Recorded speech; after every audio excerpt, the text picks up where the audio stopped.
I broke my leg saving Prince Yu, and His Majesty decreed a marriage for me. Yet the Yu prince resented me for seeking reward through his favor, believing I thwarted his happiness with the second miss of the Prime Minister's household. He concealed his hatred, plotting revenge in secret, and caused my father and brother to die without their bodies intact. When I opened my eyes again, I had reborn to the very day the Yu prince was abducted. This time, amidst the chaos, I infiltrated the bandit horde and kicked him into impotence. Let's see who would want a useless, childless man. When my husband returned, I was red-eyed, my fingers digging into Xinxingyu's throat. Seeing this, he kicked me flying. My back slammed into the rosewood table, the pain making my teeth ache. I opened my mouth to explain everything. The words stopped at my lips.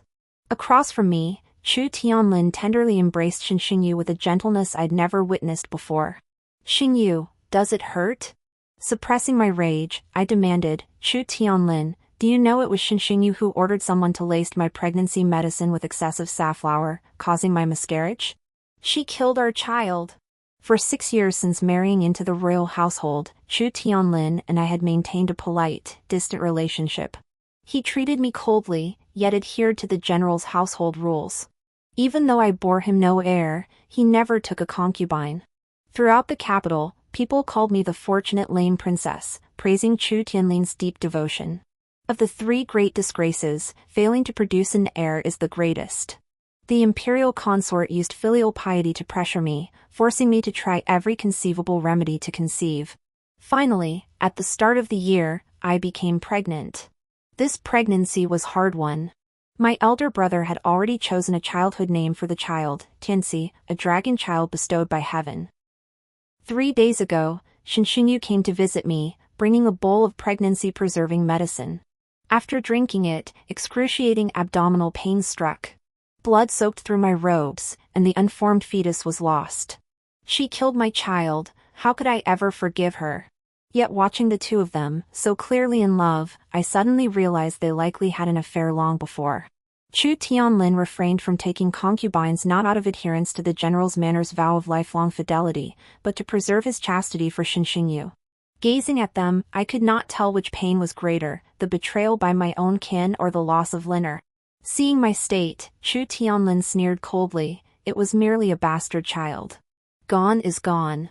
Only Xingyu is worthy to bear this prince's heir." Smack, I couldn't hold back and struck Chu Tianlin across the face. "You bitch!" I rose and stormed to the door. I would make this pair of dogs pay. Even if Chu Tianlin was a prince of the realm and Xinxingyu the second daughter of the prime minister's household, I feared nothing. As the legitimate daughter of a general, I had my father and brothers, heroes who had earned glorious military achievements on the front lines, standing behind me. Chu Tianlin saw through my thoughts and ordered his confidant to detain me. "Lin Ruotang, do you think if your father and brothers were still alive, this prince would dare expose himself in public and put Xingyu in danger?"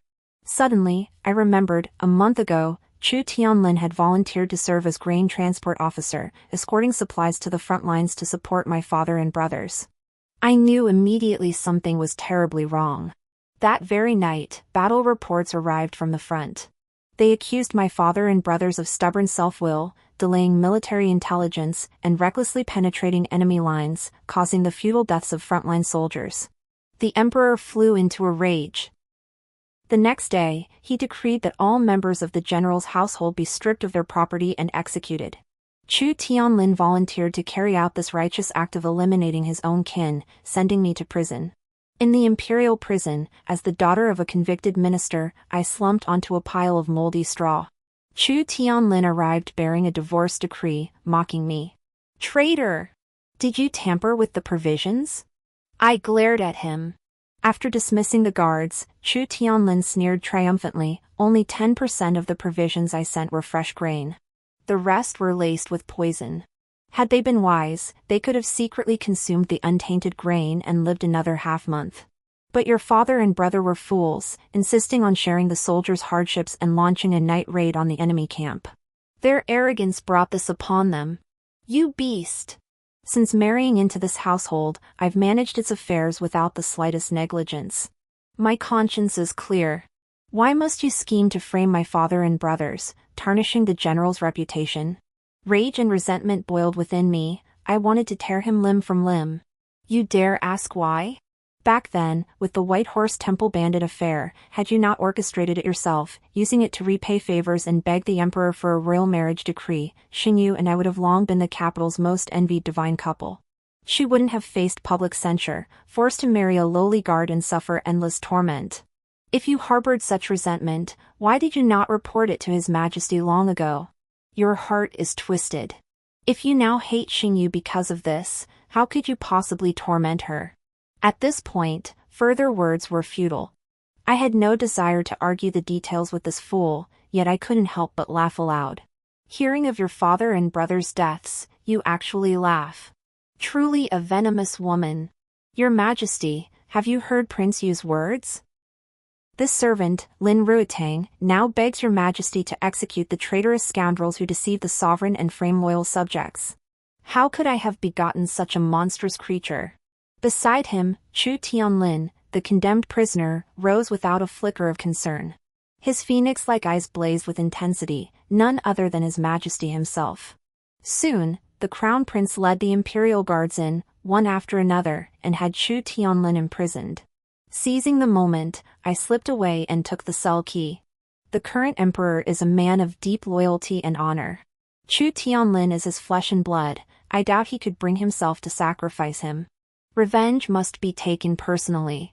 That night, under a moonless sky and howling winds, I infiltrated the imperial prison. At first, Chu Tianlin dismissed me, mocking my venomous heart. Until I drew my bone-carving knife. The blade spun, slicing away his flesh. Only then did fear grip him. Slice after slice. His voice transformed from curses to pleas for mercy on bended knee. It hurts. Ruitang, this prince is in agony, I beg you. Pain? I laughed. The night before the Lin family's confiscation, I received a letter from the front lines. The enemy had exposed my father and brother's corpses to the sun for 3 days, then hung them on the city walls for all to see. Mother retrieved their bodies under cover of night, only to fall into the enemy's trap. Before both armies, she set herself ablaze, her body burned beyond recognition. His Majesty approved my plan to uncover the truth, not through empty words, but with my entire family's lives as collateral. Somewhere along the way, the blade sliced through my flesh, mingling my blood with Chu Tianlin's. I couldn't help but laugh aloud. So the beast's blood is red, just like mine. Chu Tianlin is dead. Xingyu still lives. When I arrived at the prince's mansion, she thought a vengeful spirit had come to claim her life. She trembled like a sieve, yet her words were sharp. Lin Ruitang, don't blame me. If you must blame someone, blame your own lack of skill. I was merely securing my own interests. You couldn't outmaneuver me in life, and you certainly can't in death. Therefore, I've come alive to claim your life. As I spoke, I dislocated Xingyu's jaw and shoved a plate of meat into her mouth. Does it smell good? At my words, Xingyu retched uncontrollably. I thought you loved it so much. Scared after just one bite? After that night, she went mad. Killing to avenge a death, I have no regrets. Yet His Majesty commanded me to rise. To lose loyal generals who guarded the realm for the sake of a woman, 1,000 cuts would be too lenient. 100 deaths would not suffice. It is my failure as a father that brought ruin upon your father and brothers. You avenged your father, what crime is there in that? Chu Tianlin was blind in both eyes and heart, ensnared by Xingyu's sweet lies. He hated the general's mansion for abusing kindness to seek reward, convinced his deep affection justified his scheming and patience. He orchestrated everything, yet never once sought the truth. He falsely accused his father and brothers of treason, forgetting that the entire Lin family had been loyal and heroic for generations, dedicating their lives to the empire and dying on the battlefield. He believed fabricating rumors could destroy the general's mansion's reputation. Yet he forgot the people of this land were no fools. They always knew who fought and died on the front lines, sparing them from a life of displacement and suffering. His Majesty, wise and magnanimous, did not punish me. Instead, he intended to enfeoff me as a county princess, granting me the honors of a princess. Such boundless imperial grace, I dare not accept it. That night, I gathered my belongings and rode north to the frontier. Chu Tianlin and Xingyu deserved death, but the barbarians who left my father, brothers, and mother mutilated also deserve to be executed. The people of the capital only remember me as the fortunate lame princess consort, yet they forget. Before marrying Chu Tianlin, I too had ridden to the battlefield, slaying a barbarian with a single stroke. When I opened my eyes again, the scent of sandalwood filled the air. It wasn't the biting wind of the northern frontier, nor that familiar grassy fragrance. Surveying my surroundings, I found myself in the White Horse Temple. Before me was Xinxingyu's delicate, charming face. I had been reborn. Memories of my past life flashed through my mind like a kaleidoscope. Tang tang, I heard the matchmaking tree at White Horse Temple is very powerful. Let's go there to draw fortune sticks. Xinxingyu reached out to take my hand. In my past life, I had come to White Horse Temple to pray for my father and brothers. Unexpectedly, a band of bandits burst in, taking Chu Tianlin hostage. Xinxingyu stepped forward, offering herself in exchange for the hostage. Xinxingyu was my confidante, a delicate young lady confined to the inner quarters. The bandits were treacherous. Fearing for her safety, I swapped places with her and urged her to seek reinforcements. I risked my life to protect her, falling off a cliff while saving Chu Tianlin. Due to improper treatment afterward, I became disabled. His Majesty decreed a marriage for me, leading to all that followed. Seeking a match? With so many noble suitors in the capital, who might Xingyu have her heart set on? I'm merely a secondary daughter of the Prime Minister's household. Finding a decent match would be fortunate enough. How could I speak of affection? Xinxingyu's voice was sorrowful. At first hearing, it sounded as if I were mocking her. Following Xinxingyu's gaze, I caught sight of a flash of yellow, Chu Tianlin. He strode purposefully toward us. Xinxingyu curtsied, seemingly to avoid him, yet her handkerchief brushed his wrist unintentionally. In my past life, Xinxingyu never showed the slightest affection for Chu Tianlin in my presence. Therefore, I never suspected the two of them were secretly involved. Now I wonder, what if Xinxingyu never truly regarded me as a confidant, and had deceived me from the very beginning? I looked up at Chu Tianlin, only to see anger and disgust in his eyes. In a daze, I recalled the scenes of meeting Chu Tianlin in my past life. It seemed Xinxingyu was present every single time. Each time, she spoke to me in that same mournful tone. Each time, she appeared to be the victim. Fool, I cursed silently. One curse was for myself. I hated myself for failing to see people clearly in my past life. I hated myself even more for my arrogance and self-importance. I had thought myself well-versed in military strategy and the ways of the world, yet I had underestimated the struggles of women in the inner quarters, inviting disaster upon myself. The other curse was directed at Chu Tianlin. I hated him for being blind and heartless, manipulated by others, utterly lacking in his own convictions. Xinxingyu alone could bewitch him, making him lose all sense of right and wrong. Recalling the horrors of my past life, my heart twisted in agony. If Chu Tianlin believed saving him was a mistake, then this time, I would grant this adulterous pair their wish. Amidst the clamor of voices, over a dozen black-clad, masked bandits stormed into the temple. Faced with this sudden peril, even as he forced himself to remain composed, Chu Tianlin's complexion darkened. Xinxingyu, however, appeared only superficially startled. Her gaze remained steady, and she even had the leisure to adjust her hairpin. In my past life, preoccupied with their safety, I hadn't noticed.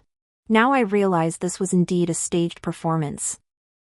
The bandits moved with practiced efficiency, their footsteps steady and deliberate. They walked with a slight rightward lean, their strides short and orderly. Even as they deliberately adopted the posture of mountain bandits, their habitual mannerisms couldn't be concealed. They marched in a goose formation, the distinctive step of the imperial city's Black Feather Army. Yi Cheng, commander of the Black Feather Army, was the very lowly guard whom Chu Tianlin had scorned in his previous life. Chu Tianlin believed Xinxingyu had met with misfortune. But he didn't know that Yi Cheng harbored secret feelings for Xinxingyu. Chu Tianlin, clumsy and reckless, was quickly captured. If you're going to take someone, take me. I'm the concubine-born daughter of the Prime Minister's household. Xinxingyu cried out, adopting a defiant, death-defying stance. Yet as she spoke, she clutched my hand tightly. Ruitang, my fate is uncertain. You must care for Auntie for me. Her eyes brimmed with expectation as she looked at me. She knew my temperament, knew I would protect her. That had been true in my past life, but this time, it wouldn't be. I smiled as I slipped the jade bracelet from her wrist. Xingyu, go with peace of mind. I'll deliver this family heirloom to Auntie He for you. Xinxingyu's face twisted in pain as she froze in place. Xinxingyu appeared gentle and graceful, pitifully vulnerable, tugging at one's heartstrings. In truth, she was greedy, deceitful, and ambitious, manipulating men like puppets. A man like Chu Tianlin, so easily captured, wasn't worth the sacrifice. This performance was likely staged for the crown prince. Today, it wasn't just Chu Tianlin who came to the temple to pray for blessings, the crown prince was here too. Men pity the weak. If Xinxingyu sacrificed her life to protect him, it would surely move the crown prince.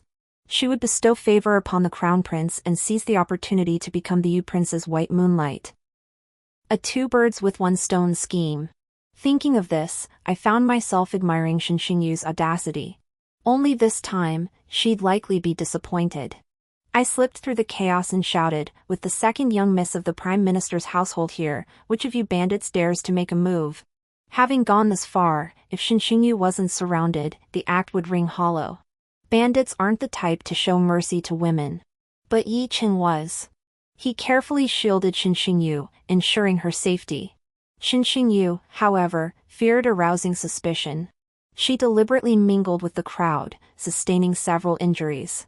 Now, her hair was disheveled, her appearance disheveled and pitiful, not a trace of the refined young lady she was meant to be. Without these two burdens, I moved swiftly. The temple was a chaotic mix of people. I slipped into the bandit crowd amidst the confusion and made my way to Chu Tianlin.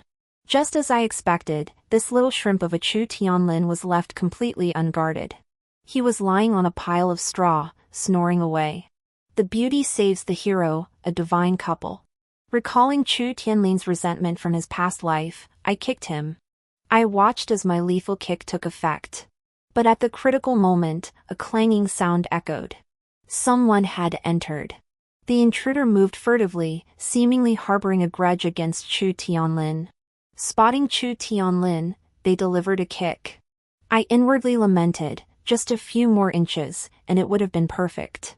My breath hitched in sudden agitation. As if sensing something, the intruder crept step by step toward my hiding spot. I raised my hand to strike, but heard him speak, "Ruitang, don't hit me. It's me."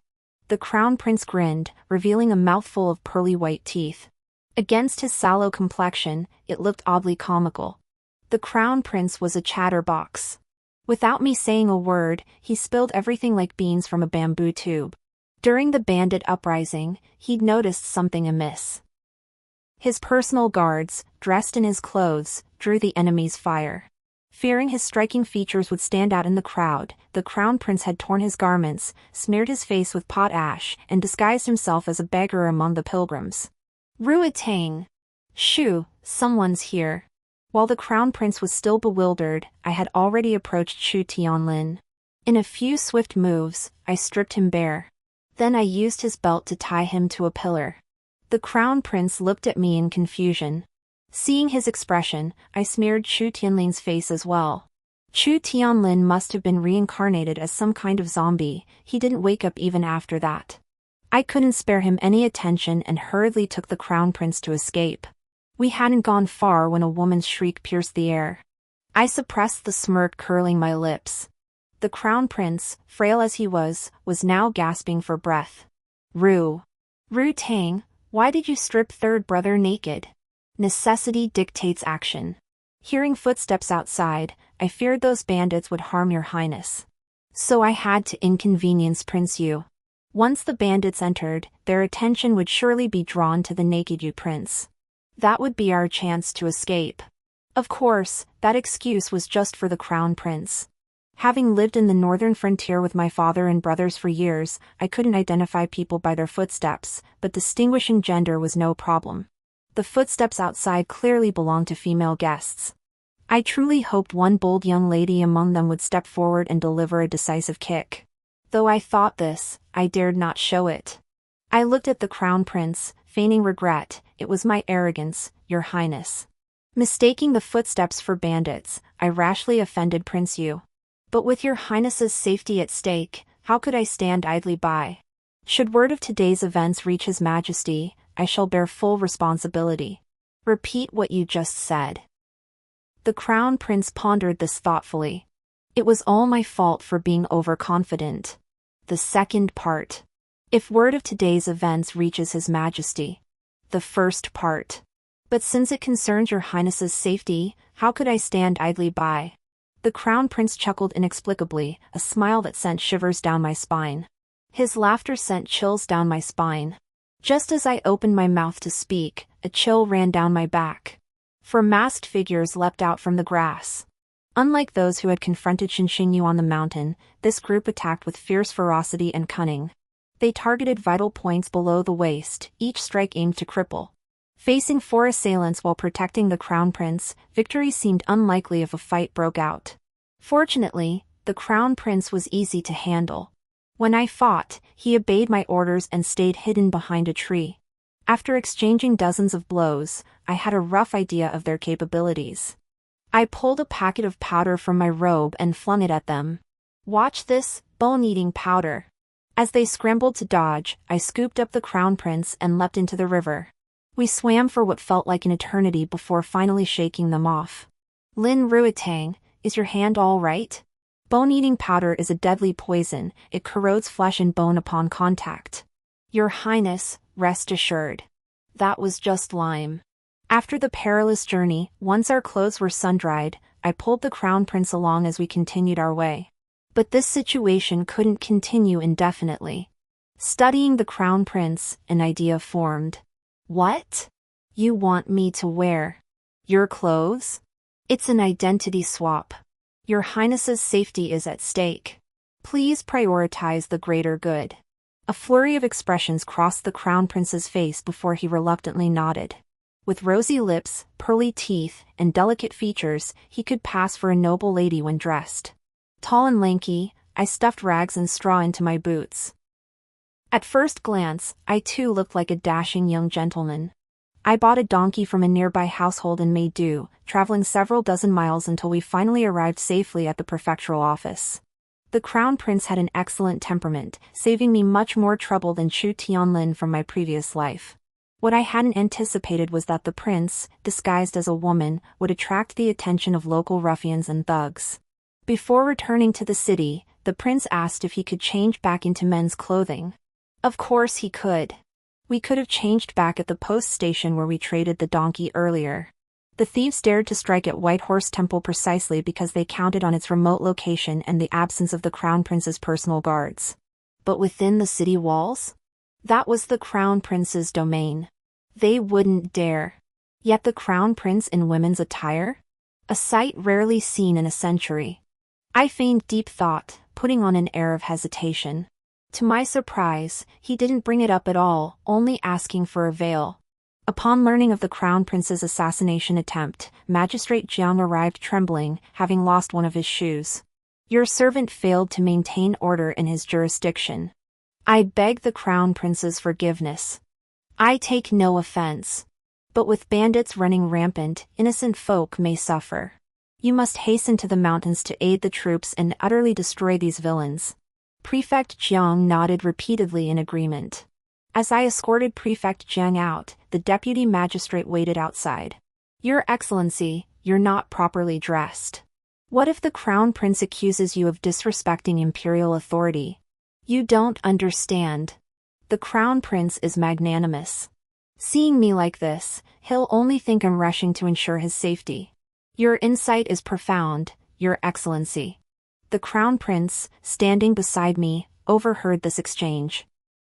I hadn't realized Prefect Jiang was so adept at handling matters. He's a first-rate sycophant. I wonder how competent he truly is. I nodded in agreement. Otherwise, he would have spoken these words behind my back, not in front of me for the crown prince to hear. Only after they left did I notice the crown prince's peculiar gait. Damn it, how could I have forgotten this detail? In my previous life in the northern frontier, I often heard the old general speak of his longing for the capital. His Majesty is wise and virtuous, with only one empress, 4 consorts, 2 concubines, and 6 children in the palace. 3 years into his reign, the crown prince still hadn't selected any new consorts. Court officials pleaded relentlessly, and the crown prince reluctantly revealed the truth. He had suffered an unexpected injury, rendering him unable to produce an heir. It probably wasn't from this recent wound. Your Highness, are you feeling well down there? Where?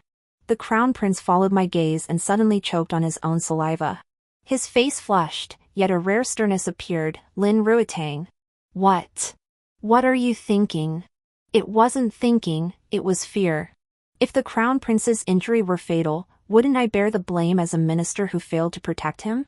Your Highness, are you truly unharmed? Seeing the doubt in my eyes, the crown prince gritted his teeth. If you don't believe me, you can try. Try? I repeated it instinctively, realizing something was off, and quickly made an excuse to leave. Turning hastily, I didn't notice the crown prince's slightly elated gaze. Feeling uneasy, I secretly asked the physician for an update. Rest assured, young lady. The young master merely scraped his thigh, no internal injuries. Thigh? Likely from the jostling during the journey. Hearing the physician's words, I finally felt at ease. After supper, the crown prince changed into casual attire and strolled leisurely through the streets. He felt the fabric of cloths, inquired about rice prices, and haggled with the chicken vendor while carrying a vegetable basket. Sir, 50 coins per chicken, will you sell? The vendor's weathered face flushed crimson with indignation. It was one thing for common folk in coarse hemp garments to bargain with him, but why must this fair-featured young master also mock him? It's a small business, sir. Give me 5 more coins. Just as I reached for my purse, the crown prince pulled my hand and walked away. Seeing this, the vendor gritted his teeth and agreed. We'd gone out but hadn't brought back anything new. The crown prince and I each carried 4 chickens, leaving us no free hands. The cook was delighted and prepared lotus leaf roasted chicken. The crown prince nibbled on a drumstick, his eyes crinkling like a crescent moon. I never knew your highness was such a chicken lover.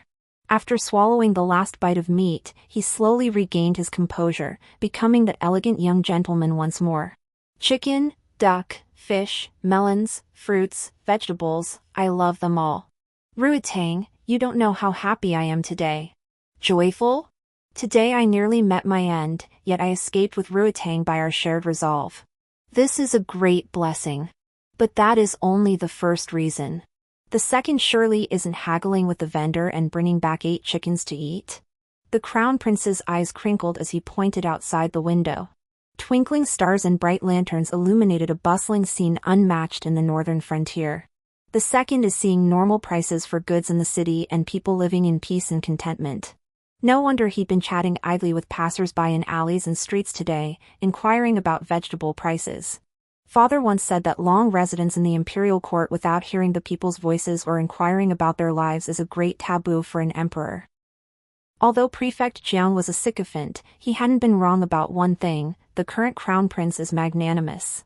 Look at the crown prince. Even after narrowly escaping danger, his first concern was the people. To have such an enlightened ruler, no wonder my father and brothers would risk their lives to guard the frontiers.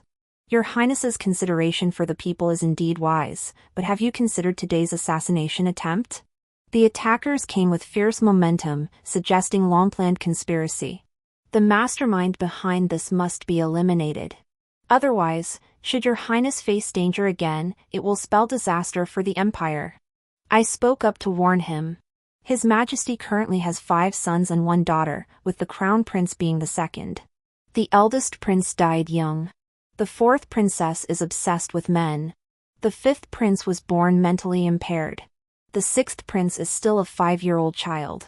Chu Tianlin, though outwardly respectable, stands out among them. Yet he is weak and foolish, his heart wholly devoted to Xinxingyu. He is not the sort to commit such an act himself, but he could serve as a useful tool.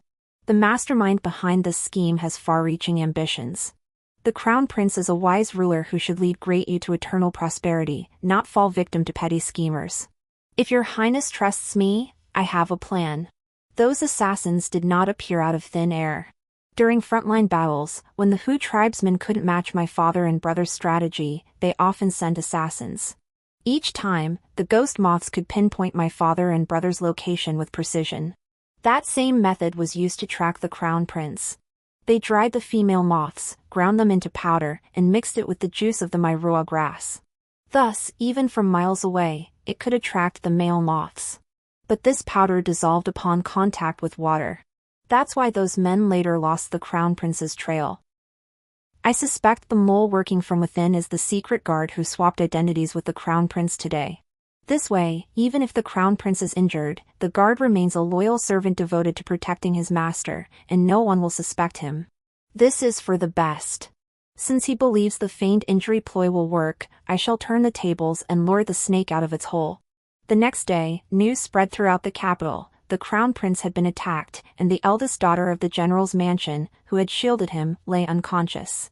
The crown prince's mansion secretly summoned numerous physicians, shrouded in secrecy. Each entered nodding, exited shaking their heads, and knew nothing when questioned. The emperor flew into a rage and dispatched the Black Feather army to crush the rebellious bandits. After that day, the crown prince's personality changed drastically. He became unpredictable, moody, and oddly sarcastic, a complete transformation from his former self. Even his voice grew shrill and piercing. Rumors spread through the streets that the crown prince had been castrated. At the general's residence, the crown prince recounted to me in a raised voice his confrontation with the ministers that day. Never imagined abandoning propriety and decency could feel so liberating. That old lecher, the Marquis of Dingyuan, 1 foot already in the grave, still forcibly abducts commoners' daughters. In the past, whenever father scolded him, he'd exploit his age and seniority, wielding filial piety as a shield. Today, I showed them what a sovereign is and what a subject should be. His Majesty and the Crown Prince are benevolent and wise, a blessing for the people. But with only a heart of compassion and no thunderous authority, they cannot subdue their ministers. After the Crown Prince went mad with illness, he became the Emperor's second voice. The Emperor's mood cleared, his imperial countenance brightened, and he devoured a whole pork knuckle. The Crown Prince spoke animatedly, his excitement palpable. Mid-sentence, his gaze lowered. My spirits are lifted now, but rumors can ruin a man. Which noble lady would dare marry me afterward? Your Highness, fear not. This is merely a performance. Yet I hear the you prince truly shattered something. Fearing detection, I feigned sorrow. Chu Tianlin shattered an egg, alas, not by my hand. It was crushed that day by the daughter of the Duke of Anghua. Chu Tianlin values his reputation, he'd never share such matters with outsiders. But no wall is truly soundproof.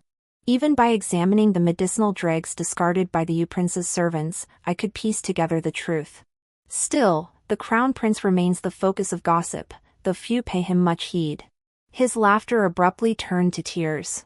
As he laughed, something suddenly struck him. His face darkened, and without a backward glance, he stormed off. As the Crown Prince exited the mansion, Shinshunyu was arriving for a visit. Upon seeing him, Shinshunyu deliberately curtsied and greeted him, displaying her most pitiable side. The Crown Prince glanced at her and spat, "Ugh, you fox-like temptress. You know what? You really shouldn't say that. The Crown Prince isn't half bad, we could have been sisters." Shinshinyu's body froze upon hearing this. I imagine she was disappointed, never expecting the rumors to be true. I couldn't tell if she came to see me or just happened upon the Crown Prince. Still, she played her part perfectly. She even brought me a specially brewed medicine. Tang Tang, I found this remedy in ancient texts. It's remarkably effective for your condition.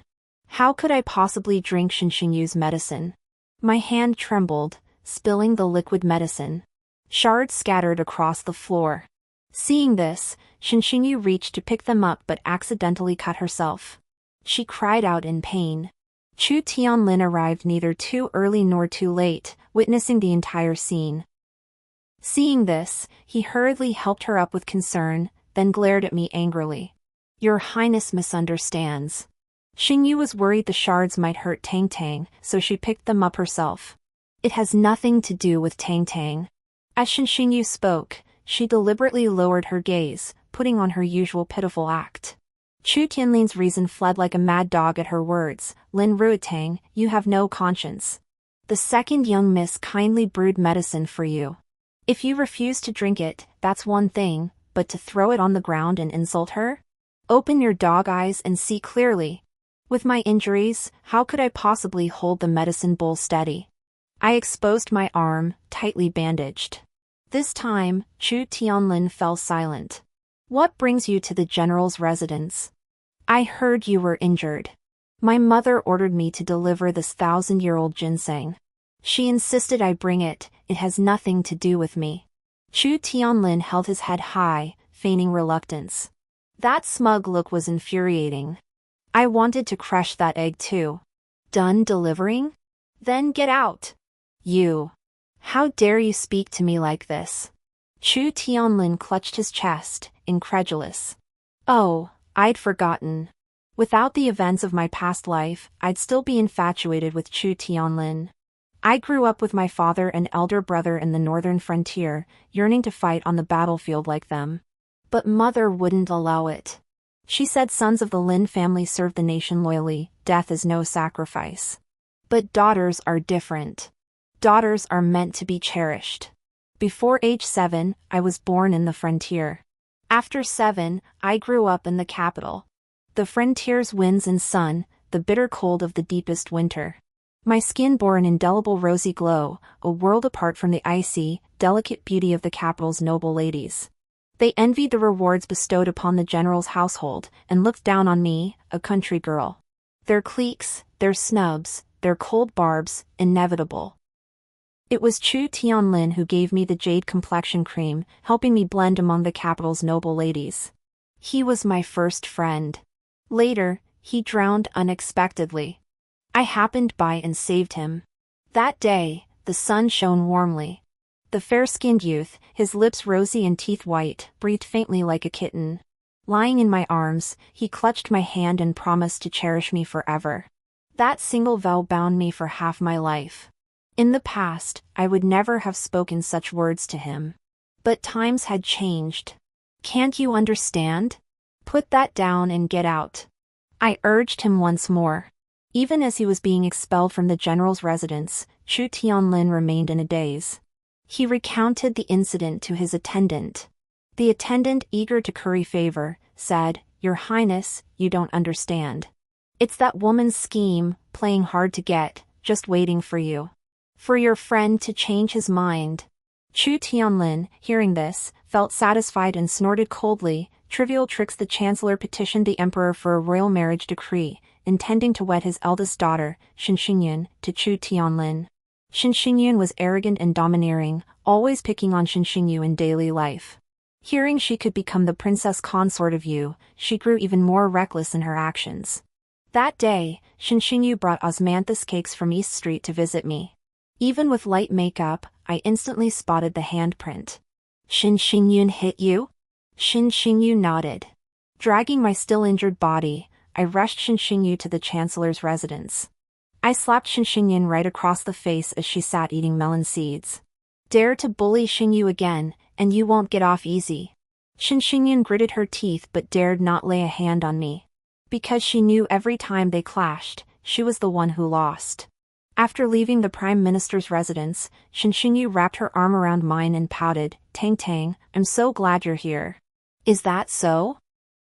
Do you mean having me is good, or having me back you up, vent your anger, and take the fall for you?" I pinched Shen Xingyu's chin, accidentally applying too much force. A faint red mark appeared on her delicate, pale cheek. Everyone in the capital thinks I hate Shen Xingyun, that we're mortal enemies who can't stand the sight of each other. Whenever I'm around, I'll find ways to humiliate Shen Xingyun and make her look bad. The noble ladies gossip behind my back, calling me vicious and petty. But no one knows I never truly cared about Shen Xingyun. I targeted her only to spare you the hardship in the Prime Minister's residence. With me as this glaring target, she wouldn't have to remember you, cowering and groveling. The more I spoke, the darker Shen Xingyu's expression grew. She wasn't stupid. She knew I'd seen through her manipulation of me. "Shen Xingyu, this is the last time I'll stand by you. Or rather, the first time I'll break the wings that have sheltered you." "Tang Tang, What are you talking about? Shin Xingyu began to panic. Shin Xingyu, I'm going to the northern frontier to find my family. What about the capital? What about Prince Yu? Haven't you always been unable to let him go? Shin Xingyu, how can you not understand? I let go of Chu Tianlin long ago. What I can't let go of is the you who watched the stars with me on the rooftop when I was 12. In my naive youth, I was consumed by thoughts of Chu Tianlin. My sister-in-law said, if you like someone, be bold. Women in the north pursued men directly. A bold, passionate confession, a fiery dance before the bonfire, that was all it took to unite a couple. My sister-in-law, a northern girl, fell for my brother at first sight. She won him over this way. But my sister-in-law, who'd never left the north, didn't know that declarations of love varied by region. For a woman from the capital to act this way would be called wanton. When I confessed to Chu Tianlin using my sister-in-law's method, I only received his cold mockery. Not even the dancers of the Imperial Music Academy are as shameless as you. In youth, I always chased passionate, tumultuous love, mistakenly believing it was true affection. His single remark shattered my world. I shut myself away, my eyes swollen like walnuts. Upon learning of this, Shin Xingyu rushed to the general's residence that very night to comfort me. Don't listen to that bullshit. Tang Tang, you're the bravest girl I've ever seen. We lay together on the rooftop, gazing at the stars. Shin Xingyu hooked her arm through mine, vowing to become the most honored woman in Great Yu, to protect her aunt, to protect me. I declared I would become Great Yu's first female general, to guard the general's mansion, and to guard her. Yet childhood sweethearts, once inseparable, eventually drifted apart. Before leaving the capital, I visited the Crown Prince's residence. Your Highness, these are hidden daggers. Keep them for unexpected emergencies. Lin Ruitang, where are you going? Won't you stay to protect me? You have countless skilled guards, you don't need me. Compared to you, my father, brothers, and the people in the distant frontier need me more. The Crown Prince paused, then quickly regained his composure, pulling me along to the imperial palace. In the carriage, our eyes met. The air grew thick with tension. The Crown Prince deftly produced a roasted sweet potato. Steaming hot, it had just come off the fire. He peeled it while scratching his ear. Going to the frontier is good. Having a legitimate reason to march is even better. Ruitang, what do you think of the title Grain Inspector? A pale, delicate hand extended, bearing a piece of sweet potato. Here. Eat it while it's hot. The sweet potato was roasted to perfection, sweet and soft. It melted with a gentle bite. Your Highness is wise. Military provisions and winter clothing were major expenditures from the Great Yu treasury. In my previous life, it was precisely the failure to secure provisions that led to the tragic deaths of my father and brothers. Reborn once more, I must not repeat that mistake. With the Crown Prince's assistance, His Majesty swiftly appointed me as grain supervisor, entrusting me with overseeing grain transport and granting me imperial envoy authority. Should I discover anyone embezzling provisions, I was authorized to execute first and report later. Court officials stubbornly resisted His Majesty's appointment, protesting against entrusting me with such immense responsibility. In the Imperial Hall, I engaged in fierce debate with the scholars. The Crown Prince supported me from the sidelines. Our coordinated arguments left many civil officials flustered. On the eve of my departure from the capital, the Crown Prince gave me a letter. Should the northern frontier no longer require your service, write your response on the reverse side and have it delivered. I shall wait for you. I hastily tucked it into my bosom. That small piece of paper, once in my hands, felt as heavy as 1,000 pounds. The Crown Prince, seeing my action, laughed mockingly. You coward. You pretend not to understand my feelings. Would you dare kiss me? Unlike me. Before he could finish, I stood on tiptoe and gave him a quick peck on his forehead. I will clear away the chaos for you in the rear camp. Your Highness, please proceed with caution. Safety must come first. The role of grain inspector was no easy task. The accompanying grain transport officers, seeing I was a woman, treated me with utter contempt in word and deed, stopping just short of accusing me of using connections to secure the position. Only when they witnessed me personally capture the bandit chief who robbed the imperial treasury and execute him with a single stroke did they acknowledge my prowess. Armed with the imperial sword, I slashed through fierce bandits, safely escorting the provisions to the northern frontier.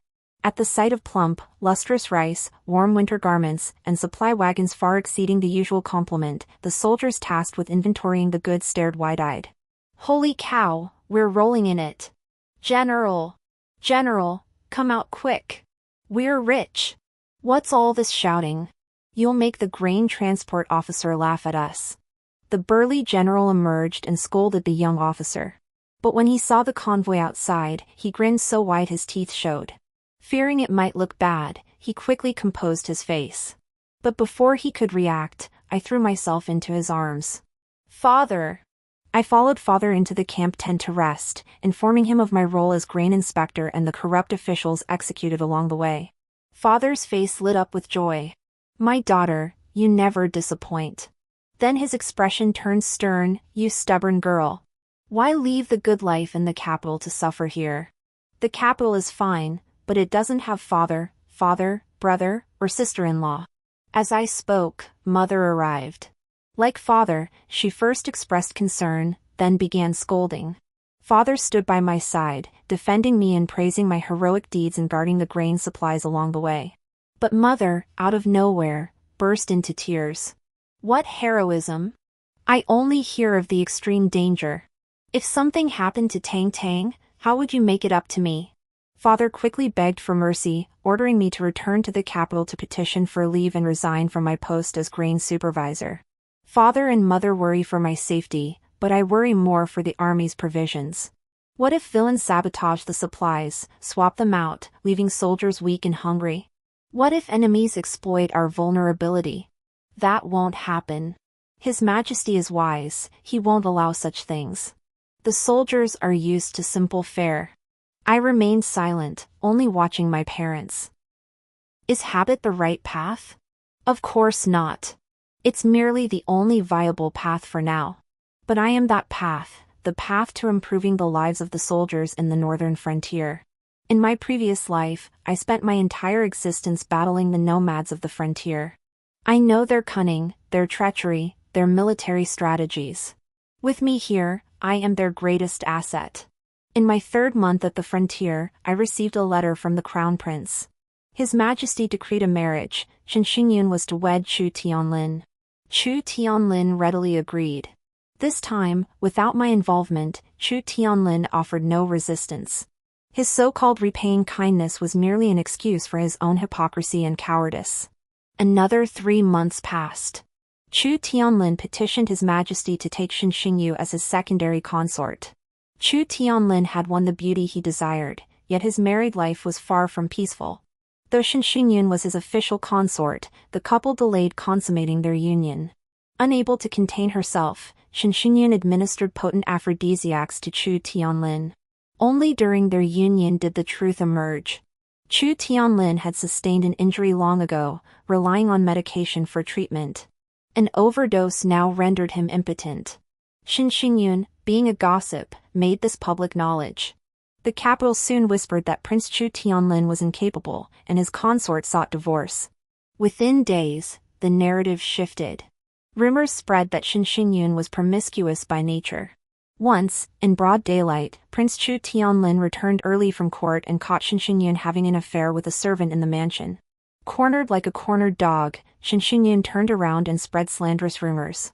Seeing me reading the letter intently, my brother hid behind me, peeking out quietly.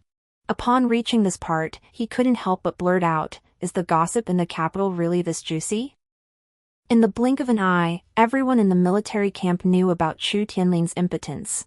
My brother knew of my past with Chu Tianlin and held him in contempt.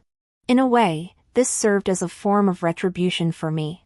Little did he know that in my previous life, I had personally executed Chu Tianlin. Such a man was beneath my contempt. Life in the barracks was nothing like the luxuries of the capital. Yet it was simple. The soldiers were straightforward, focused only on achieving glory, marrying a wife, and returning to bring honor to their families. Armed with my past life experience, we won 9 out of 10 battles against the Hu tribes. Watching them stumble and fail was quite amusing. The Crown Prince sent over many more letters. They were filled with gossip, all concerning Chu Tianlin. Rumor has it Chu Tianlin, fearing his own inadequacy, divorced Shen Xingyun and then petitioned His Majesty to marry the young lady from the Dingwa Duke's household. No sooner had Chu Tianlin arrived at the palace to seek the imperial decree than the Dingwa Duke apologized to His Majesty and declined the match. He was bold, but he didn't stop to think, what young lady would marry a useless man incapable of producing an heir? Besides the Crown Prince, Shen Xingyu also wrote me. She warned me not to get too cocky, insisting she wouldn't let me witness her downfall. 3 months after receiving that letter, the Chancellor was executed and his family's assets confiscated. The list of crimes against him filled more than a single page. Charge 1: Conspiracy to murder the Crown Prince. The Crown Prince had played along, following the trail to uncover the Chancellor's spies disguised as imperial guards. His aim was to ensure the Crown Prince had no heir, forcing His Majesty to hand the throne to that fool, Chu Tianlin. Compared to the Crown Prince, Chu Tianlin was far easier to manipulate. Charge 2: Embezzlement and bribery. This crime was uncovered while I supervised grain transport. During the Crown Prince's confiscation, a mountain of gold was discovered. The wealth hidden in the Chancellor's household could have provided frontline soldiers with feasts of fish and meat for 30 years. Charge 3: Treason and collaboration with the enemy. Abusing his power for personal gain, the Chancellor planted spies within the military camps, selling intelligence to the barbarians for profit. Each charge alone warrants execution 10 times over. Even the most benevolent emperor could not spare him. Beheading would be too lenient. The Crown Prince proposed quartering by 5 horses. No court official dared oppose. Speaking recklessly in such perilous times, they must have no regard for their lives. After the Chancellor's downfall, Shen Xingyu's life grew even more wretched. Perhaps it was the mutual repulsion of 2 cripples. Or perhaps Chu Tianlin was simply a beast who reveled in kicking people when they were down. In any case, Chu Tianlin nitpicked Shen Xingyu relentlessly, tormenting her night after night. By the time I returned to the capital, Chu Tianlin had become a corpse. The one who killed him was none other than Shen Xingyu herself. From her prison cell, Shen Xingyu sent word through intermediaries that she wished to see me. Inside the prison cell, Shen Xingyu stood with her hands behind her back, gazing out the window. She didn't look like a prisoner at all, but rather a strategist commanding the world. Lin Ruitang, do you know why Chu Tianlin was so utterly devoted to me, targeting you in every way? She didn't wait for my answer, continuing on her own. Because I took on your identity, the identity of your savior. Isn't that ironic? You were the one who jumped in to save him, yet because I happened to be passing by and stood before him, he mistakenly believed I was his savior. How amusing. The servants of the Prime Minister's household, who once treated me with nothing but contempt, suddenly became respectful after Chu Tianlin escorted me back to the mansion. Even my father, who had always ignored me, praised me for doing the right thing. But they don't know, all this is stolen. Stolen days feel so good, yet I can't sleep soundly. I'm terrified that one day I'll wake up and the truth will be exposed. Luckily, you're foolish enough to treat me as a friend. And you gave me the chance to humiliate you in front of Chu Tianlin. If you called me here just to say this, you needn't have bothered. A rotten man like Chu Tianlin, I don't want him. Shen Xingyu burst out laughing at this. I hate your attitude of indifference to everything. We're both despised by others, what gives you the right to act so noble? Before Chu Tianlin died, I told him you saved him. He actually cried and said he was sorry to you. The Crown Prince loves you, His Majesty cherishes you, and even that good-for-nothing Chu Tianlin felt he owed you an apology. Lin Ruitang, how is it that among women, you alone have such a charmed life? His Majesty cherishes me because my father and brothers fought valiantly on the front lines, securing peace for great you with their very lives. As for Chu Tianlin, who cares about an incompetent's apology? The Crown Prince's affection for me, let's set that aside for now. I am indeed fortunate to have parents and brothers who cherish me. Lin Ruitang, had I been born into a general's household, I wouldn't be any less than you. Shen Xingyu declared with absolute certainty. Then I wish you a good rebirth in your next life, may you find a family who loves you dearly. Lin Ruitang, I once genuinely considered you a friend. But later, greed clouded my judgment. The lust for power crushed everything. I stared at her as I finished the second half of the sentence. Shortly after I left, Shinshinyu threw herself against a pillar and died. She appeared weak and easy to bully, but in truth, she was proud and self-righteous. Even in death, she refused to accept another's blade. After Shinshinyu's death, the imperial consort ordered her body discarded in a mass grave to be devoured by wild dogs. For she had killed Chu Tianlin, her own son. That night, a figure limped through the darkness, carrying Shinshinyu's body away to bury her remains properly. Had Shinshinyu known, she would have recognized this figure as Yi Cheng, the man she had dragged into ruin. Yi Cheng's scheme to help Shinshinyu deal with mountain bandits had been exposed. His leg was broken, his collarbone shattered, and he was expelled from the Black Feather Army, reduced to a cripple despised by all. When the Crown Prince learned of this, he asked him, "Do you regret it?" Yi Cheng's gaze was unwavering. "I regret it. I regret not climbing high enough to give her what she desired." The Crown Prince sighed. Most lovers in this world are afflicted with some form of madness. Epilogue. In the 5th year after the Chancellor's downfall, Father routed the enemy camp and captured the barbarian commander alive. Great Yu returned in triumph. Upon the city gate, the Crown Prince and I locked eyes. I waved the yellowed paper in my hand toward him. It was the letter I dared not open 6 years ago. I feared he would bind me to the confines of the inner quarters with his love. But when I finally opened it, I found a poem written in sweeping, dragon-like strokes. The great general marches south with bold resolve, wind stirs the alligator drums, mountains and rivers tremble, lightning flashes, banners soar higher than sun and moon. Heaven's Qilin has its true lineage, how could ants in their burrows ever escape? When peace awaits the imperial decree's return, I pray the general may lay down his armor. His Majesty rewarded merit, promoting me to Dai Viet's foremost female general. The Crown Prince dusted the ashes from my general's cloak. He knows me, understands me, loves me, protects me. His eyes held 1,000 depths of affection, yet they distilled into one phrase, "General, you have served well." I clasped his hand in return. "For Dai Viet, for your highness, I would die 10,000 times without regret." This profound bond between us needed no further words. End.